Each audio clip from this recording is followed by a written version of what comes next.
Olá pessoal, bem-vindos e bem-vindas a mais essa edição do IABcast, o podcast do IAB Brasil.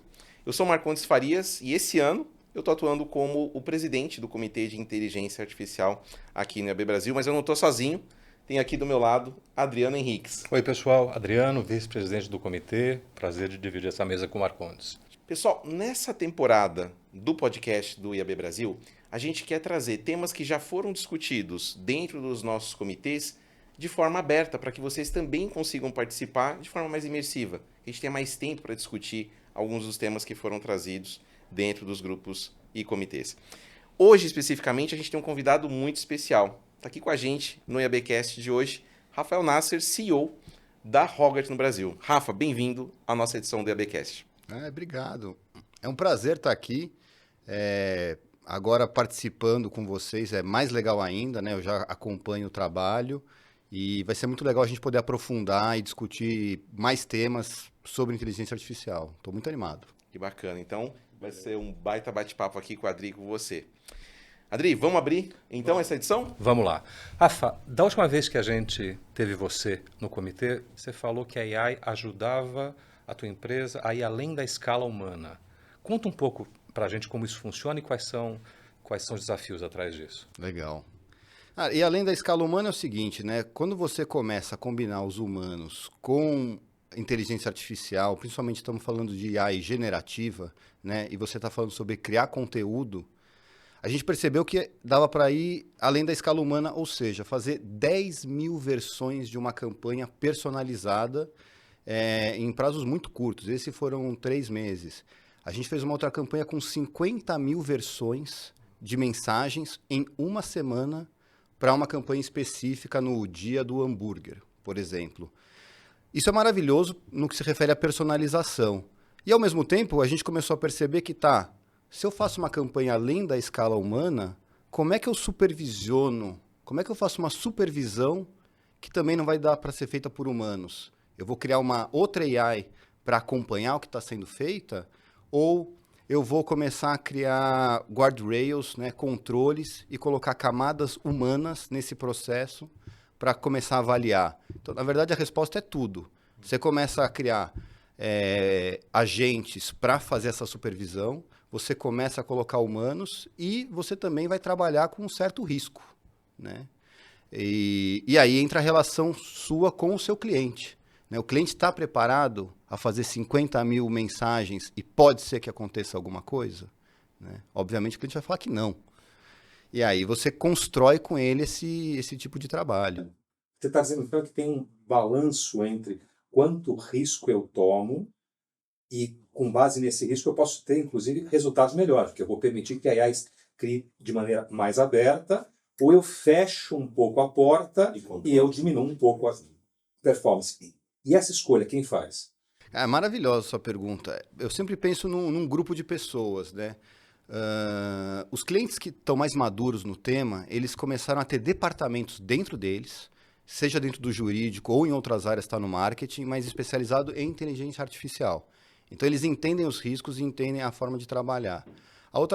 O ponto foi escolher parceiros, grandes empresas, grandes corporações, para você escolher um LLM, um Large Language Model, que seja num formato enterprise, né? Que seja de empresas sérias e que você também tenha um respaldo. E o outro é a agência, a produtora, né? E o cliente fazendo esse grupo para você começar a pensar no que pode acontecer e como trabalhar e responder rápido ao que você está construindo, né? Porque é isso. E além da escala humana é maravilhoso. Você vai ter insights que talvez levariam 1 ano, você vai conseguir resolver em 1 mês. Mas você também está aberto, porque o brasileiro é um povo, cara, para mim, o mais criativo do mundo e capaz de pegar qualquer mensagem e transformar em piada, né? Então você também tem que estar preparado para isso. A pergunta que fica, né, a provocação que o Adri trouxe, o que eu fico interessado em saber é, se eu estou indo além da escala humana na utilização da IA, como que eu consigo supervisionar um conteúdo gerado por IA que foi além da capacidade humana? Eu também vou ter que desenvolver algumas habilidades além do tradicional para conseguir gerenciar tudo isso? Como é que você enxerga gerenciar conteúdo gerado além da escala humana? Eu gosto de falar que a gente está no momento que a gente está trocando o pneu do carro com o carro andando, né? a pressão por resultado e para usar inteligência artificial é muito grande. Então, a gente foi aprendendo enquanto a gente faz. Primeira coisa foi criar camadas de humanos, né, equipes de revisores, fazendo checagem de amostragem. Né? Você começa a fazer uma amostragem e vê o que eu chamo de anomalia. Tem alguma anomalia acontecendo? Será que eu consigo criar um prompt negativo para negativar o que está acontecendo? Então, camadas de humanos, revisores e curadores. A outra é, se a IA vai além da escala humana para criar conteúdo, eu vou usar uma outra IA para fazer a revisão também desse material. Então, você trabalha em duas frentes, né? Uma parte humana e uma parte de uma própria AI também revisando o material. Falando um pouco dessa combinação homem-máquina, né? Desses novos publicitários biônicos, que o lado humano tem que ter para que ele combine melhor com o lado máquina? Ou seja, quais são as capacidades que um profissional de publicidade hoje tem que desenvolver para que ele possa melhor utilizar a AI? Maravilhoso a sua pergunta, Adriano.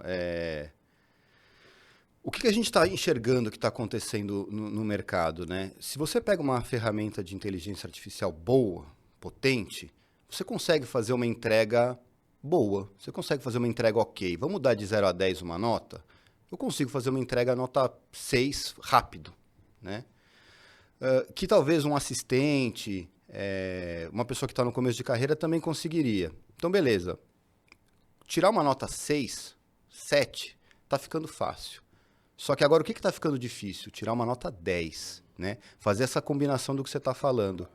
Né? A barra subiu muito, subiu muito. Hoje uma empresa pequena e uma agência pequena consegue fazer um trabalho de uma qualidade média para alta muito fácil.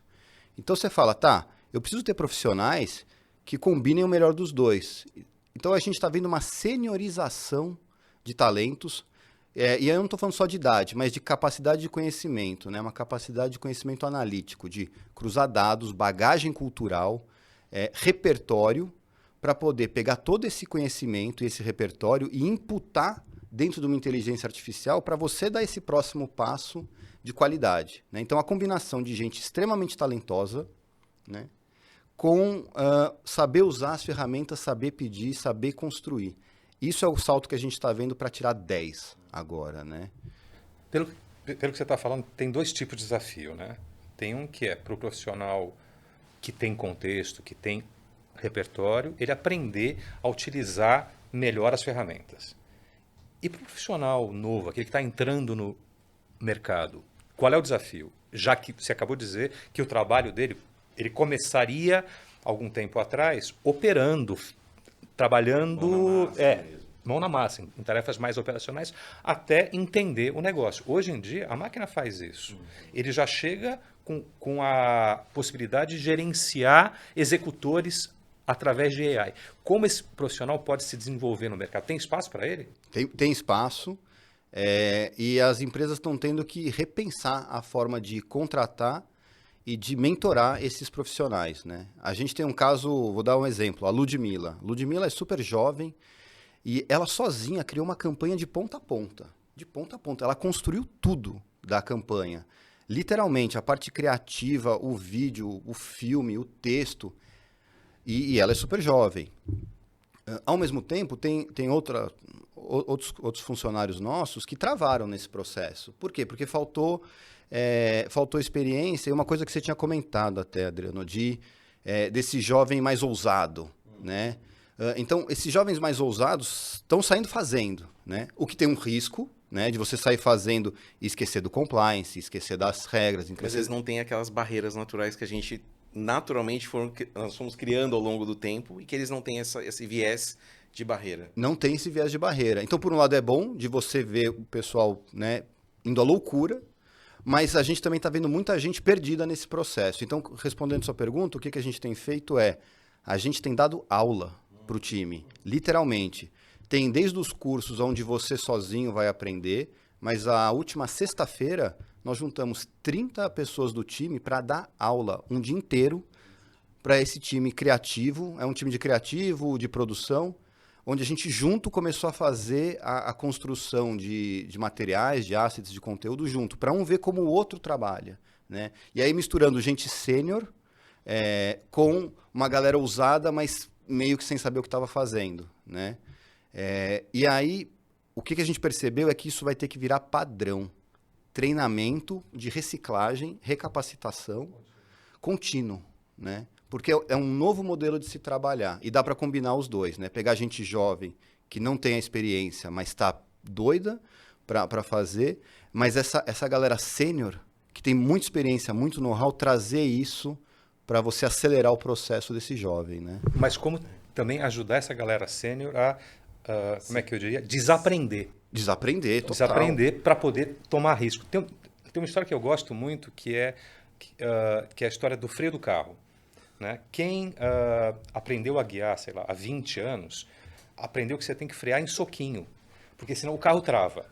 Mas os carros mais novos têm ABS. Você precisa pisar no freio e deixar que o carro resolva. Você precisa desaprender a pisar em soquinho. Você precisa aprender a usar. Exatamente. É a mesma coisa. Se você usar o que você sabe e não desaprender o necessário, você não vai tirar proveito da tecnologia, você não vai correr os riscos que você precisa. Total. É o mantra que eu brinco, né? Que são as três coisas. O profissional do futuro, ou agora do presente, ele tem que ter a capacidade de aprender, desaprender e reaprender, né? E isso serve para todas as idades. Porque a forma de se trabalhar mudou, né? A gente estava brincando e conversando, tem uma revolução acontecendo nesse momento. Pode ser uma revolução silenciosa para quem... Mas ela está acontecendo nesse momento, né? A gente estava falando sobre duplas criativas. Gente, de verdade, acabou esse negócio, né? Você tem 2 talentos incríveis. Então, você pensar em dupla, a sua dupla é uma IA ou múltiplas AIs. Você pode ter um diretor de arte que não sabe desenhar. Que não sabe desenhar, né? Aliás, eu vi que um dos melhores criadores hoje de uma agência de publicidade, criadores de imagem, é um fotógrafo. Porque ele conhece a linguagem, ele sabe pedir, ele sabe especificar, ele não precisa fazer. Mas ele é um fotógrafo experiente que conseguiu dar esse passo, ele conseguiu utilizar a AI. E a pergunta que fica é, Adri, imagina só, mais de 11 mil modelos hoje disponíveis para qualquer profissional na área de marketing e criação poder utilizar. A gente fala muito desse desaprender e abrir a possibilidade do aprendizado. Como é que a gente vai lidar com essa nova forma também de interação com a tecnologia? Ou seja, a gente viveu essa revolução de passar a usar prompts, né? Que é esse fotógrafo que conhece muito da arte de fotografia, de exposição, de iluminação, ele consegue comandar muito bem. E aí volta no aspecto de como é que esse profissional que tem muita experiência e bagagem vai lidar com essa nova forma de pedir as coisas. A gente está preparado para pedir? A gente tem essa habilidade? O que a gente vai precisar embutir nos nossos cintos de utilidade para utilizar o potencial pleno dessas tecnologias? Como é que você enxerga isso do ponto de vista de recapacitação? Tem um negócio que o pessoal fala muito sobre, tem que saber escrever prompt. Eu concordo, mas para mim é 20% isso do trabalho, né? O negócio é você aprender a transferir para a máquina, seja escrevendo, falando, né? Porque agora você também pode trabalhar só falando com a inteligência artificial. É multimodal. Mas você conseguir ter um raciocínio onde você consegue explicar o que você quer de forma clara, você trazer referências de forma clara, e aí volta o lance da senioridade. Você fala assim, tem um fotógrafo japonês da década de 90 que revolucionou o mercado fazendo esse tipo de linguagem. Eu quero combinar isso com o trabalho desse americano grafiteiro, e você só consegue fazer isso se você tiver repertório, se você tiver conhecimento. Então, isso é uma coisa que assim, o profissional ele tem que entender que, ele não precisa ser um especialista de prompt, porque a AI pode até te ajudar a escrever prompt. Eu mesmo faço isso. Às vezes eu converso com a AI, eu passo toda a estrutura do que eu estou planejando, e aí eu falo, agora transforma isso num prompt otimizado. Então, eu crio um agente que me ajuda a fazer meus prompts, e aí depois eu solto nas ferramentas. E aí depois eu solto o material que eu quero. Então, o prompt em si, ele é importante, óbvio, mas você pensar o que você quer fazer, estruturar o seu pensamento, né? Criar uma linha de raciocínio é o fundamental e é isso que precisa ser desenvolvido mais. né? Até porque, com essa ubiquidade das ferramentas, vai ser muito difícil você conseguir diferenciação. Quer dizer, uma marca com pouco budget e uma marca com muito budget podem criar a mesma coisa, porque elas vão ter acesso às mesmas ferramentas. O que vai ser a diferença entre uma e outra, fora o poder de fogo de mídia, né? E aí é o fator humano. O que os profissionais de publicidade podem adicionar à máquina? Eu tinha comentado com vocês, lá na nossa empresa, na Hogarth, a gente está vendo uma transformação na pirâmide dos colaboradores, né? Para uma pirâmide invertida. Normalmente você fala que você tem muito analista, muita gente tática, e a gente começou a ver que a gente precisou de trazer muito mais gente sênior, né? Inverter essa pirâmide. E aí, para fazer isso, como é que eu me diferencio se todo mundo vai usar o VO3, por exemplo, né? Eu preciso ter gente capaz de combinar soluções, pensamentos, bagagens e referências culturais que não é todo mundo que tem, não é todo mundo que tem essa experiência. Então, a gente está trazendo gente mais sênior, mais preparada, com mais conhecimento para fazer esse cruzamento de ideias que talvez uma outra empresa com menos talentos não consiga. Tanto que uma das grandes vantagens competitivas, se eu fosse um cliente, era entender a quantidade de talentos que tem para me atender, né? Se eu tiver um pool de talentos muito grande, putz, eu tenho uma massa crítica ali, muito talentosa, que me dá a possibilidade de criar mais, melhor, responder melhor também, porque não é só criar além da escala humana, ou todo mundo fazer um filme parecido. Depois como é que eu respondo quando o consumidor assiste isso? Como é que eu trabalho depois essa continuidade? E aí você precisa de gente talentosa, né? Mas para as agências, para as produtoras, para os próprios anunciantes, isso é uma transformação, né? Radical. Como é que a liderança dessas empresas, como é que você, como líder de uma agência, gestiona essa transformação, tanto operacional quanto cultural? Maravilhoso. A sua pergunta, Adriano, porque, cara, isso tem que ser top-down. Ou a liderança entende essa revolução e ela trabalha, né, para fazer essa transformação, ou ela fica esperando acontecer alguma coisa. Então, como é que a gente fez? Por exemplo, mesmo numa agência de publicidade, 30% do seu staff vai ser administrativo, tem área de finanças, RH, operações. Que adianta você estar olhando só para o lado criativo e você estar com todo mundo no Excel fazendo na unha as coisas? Então, na minha visão, as lideranças das empresas, sejam das agências ou, né, das grandes empresas, elas têm que fazer uma decisão top-down de formar e reciclar todo o time para aprender a trabalhar com inteligência artificial como um parceiro. E isso dá um ganho gigante. E aí, falando da gente, hoje a gente aplica soluções de inteligência artificial em todos os departamentos. Faz parte da avaliação de desempenho do profissional de RH, de finanças, de operações, obviamente de planejamento, criação, produção. Você tem que mudar a forma de avaliação do seu time. Você tem duas forças empurrando essa transformação, né? Você tem uma força de busca por eficiência, por velocidade, por fazer mais, por fazer em uma escala maior, que o financeiro adora. E você tem uma outra de fazer o novo, de fazer o diferente, de fazer o impossível, que o criativo adora, né? Combinar esses dois é um desafio, porque esse primeiro, ele sim vai gerar um retorno mais rápido, mas ao mesmo tempo ele não vai gerar o diferencial que esse outro vai trazer. Sem esse diferencial, o modelo de negócio da agência tem dificuldade de sobreviver. Agora, na prática, o que eu vejo em muitas agências é que a revolução está no chão de fábrica, mas não está na mão da liderança. O profissional está usando AI para fazer a mesma coisa que pedem para ele, mas não pedem para ele diferente. Continua vindo da mesma forma. O fluxo de trabalho é o mesmo, o processo é o mesmo, porque falta uma liderança consciente do impacto disruptivo que essa tecnologia está trazendo no modelo de negócio. Eu concordo super. E aí você entra até no hype da AI, né? Você vai fazer reuniões que as pessoas falam, eu queria colocar AI. Aí você fala, mas para que você quer? Você devia falar assim, eu queria aumentar vendas, eu queria crescer share, eu queria, né, expandir mercado além do que eu tô. Essa é a conversa que sempre deveria prevalecer. E aí depois a gente fala, ok, que ferramentas a gente vai usar? AI vai ser uma delas, né?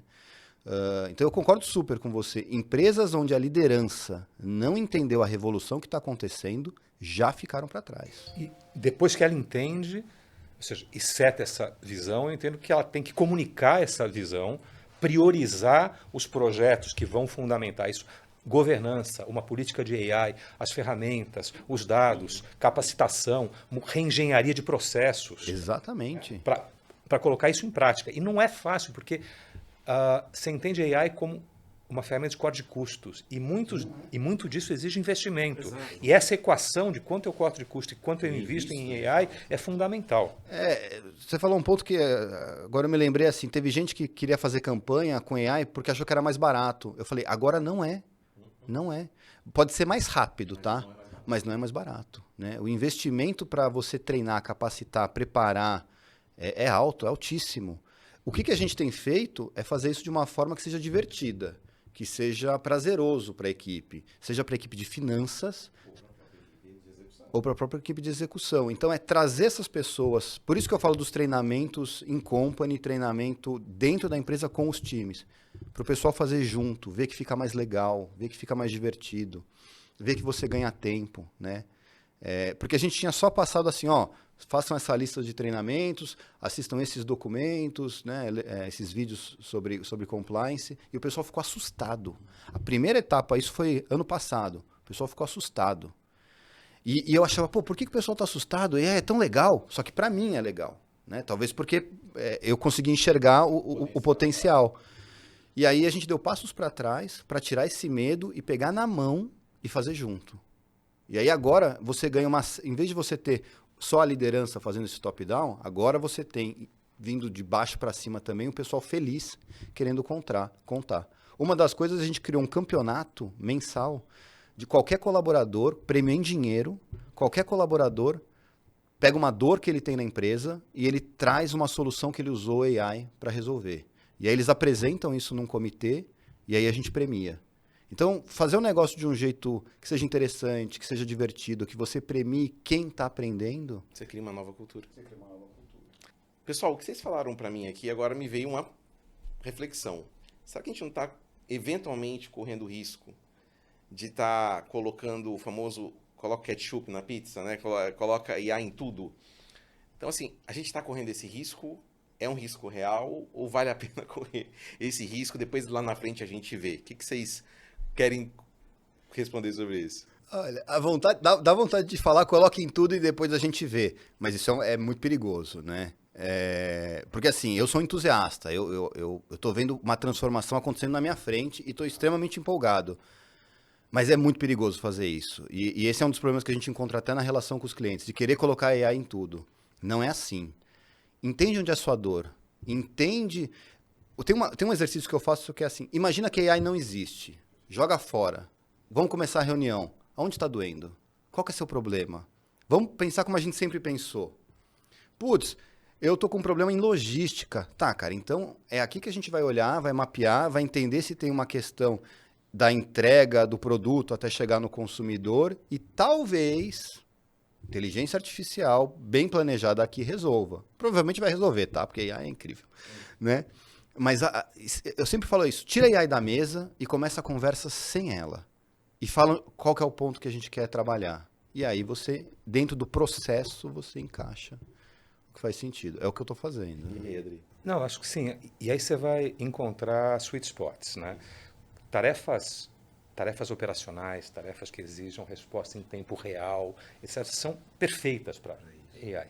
Tarefas muito complexas que exijam informação de várias fontes, concatenação de ideias, são mais difíceis de serem delegadas totalmente para AI. A gente até estava conversando, aquelas campanhas, aquelas ações mais próximas do antigamente chamado fundo de funil, onde eu tenho dados em quantidade, onde eu posso subsegmentar, onde personalização faz uma diferença muito grande, a mensagem exata naquele instante, são muito mais suscetíveis a utilizarem AI do que aquelas grandes mensagens que buscam mudar a percepção de um grupo de pessoas sobre determinado tema, que buscam afetar quase que o tecido cultural, onde eu tenho um grande tiro de canhão e não tenho tanto espaço para um teste a posteriori. Eu não tenho dados em tempo real, é uma percepção que vai mudar em semanas, em meses. Então, assim, achar o espaço onde eu e quanto eu delego para AI, ou se a AI é apenas uma ferramenta